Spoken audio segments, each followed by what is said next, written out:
Bonjour tout le monde et bienvenue sur notre plateforme Diaspora Vox.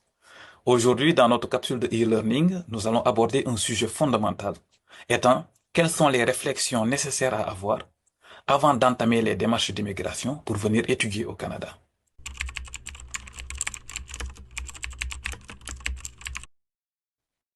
Au fait, il faut comprendre que venir étudier au Canada, ce n'est pas juste remplir un formulaire de visa. C'est un projet de vie qui nécessite une vraie réflexion, des recherches sérieuses et une bonne préparation. De ce fait, pour les besoins de cette capsule, nous aborderons au moins deux éléments essentiels à considérer dès le départ, étant le choix de la province et puis la compréhension de la notion d'établissement d'enseignement désigné.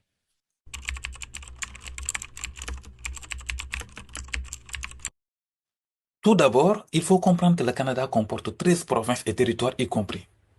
Chaque province avec ses propres réalités. De ce fait, choisir sa province, ce n'est pas juste un simple détail, mais une décision stratégique. Prenons quelques exemples de critères à considérer. Le coût de la vie. Ici, on parle du logement, transport, de l'alimentation. L'offre éducative, c'est-à-dire les programmes disponibles dans votre domaine. Les opportunités d'emploi, étant étudiant comme une fois ayant obtenu le diplôme. Les avantages sociaux, par exemple, qui peuvent être tentants. Et puis la langue parlée, notamment soit le français, l'anglais ou la province pourrait être bilingue, par exemple. Faisons un état rapide de la situation. Si vous parlez mieux français que l'anglais, des provinces comme le Québec ou le New Brunswick pourraient être beaucoup plus adaptées. Autre exemple, si vous avez un budget limité, privilégier des provinces comme le Québec pourrait être beaucoup plus judicieux comme choix que par exemple la Colombie-Britannique. De ce fait, tous ces éléments-là sont à considérer afin de mettre toutes les chances de son côté pour éviter des surprises plus tard.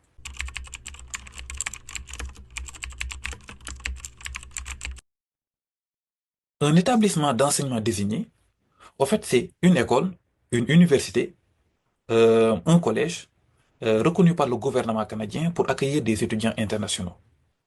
Par exemple, si vous vous envisagez d'étudier dans une université qui n'est pas dans la liste des établissements d'enseignement désignés, sachez que votre demande de permis d'études sera refusée. Votre CAQ, certificat d'acceptation du Québec, le sera aussi si votre objectif c'était de rejoindre la province du Québec.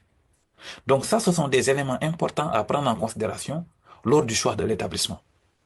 De plus, seuls les diplômés de certains établissements d'enseignement désignés peuvent être éligibles au permis de travail post-diplôme, qui est une étape clé pour rester au Canada après ses études.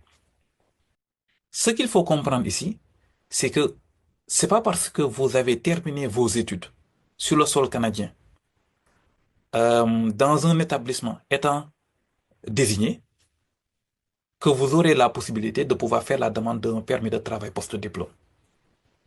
Donc, ça, ce sont des éléments essentiels à comprendre afin, encore une fois, de mettre toutes les chances de son côté pour éviter des surprises. Comme conseil pratique, je dirais, prenez d'abord connaissance de la documentation qui vous sera rendue disponible dans la description. Ce sont des liens menant vers les sites officiels du gouvernement canadien, dans lesquels vous trouverez la liste des établissements d'enseignement désignés en fonction des provinces, et puis lesquels offrent la possibilité ou non de faire la demande plus tard d'un permis de travail post-diplôme. Donc c'est essentiel. Ensuite, rejoignez aussi des groupes d'étudiants africains sur les réseaux sociaux.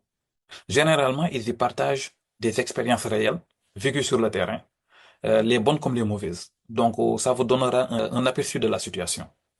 Si vous avez aussi de la famille ou des amis au Canada, euh, leurs conseils et leur avis pourraient vous être bénéfiques.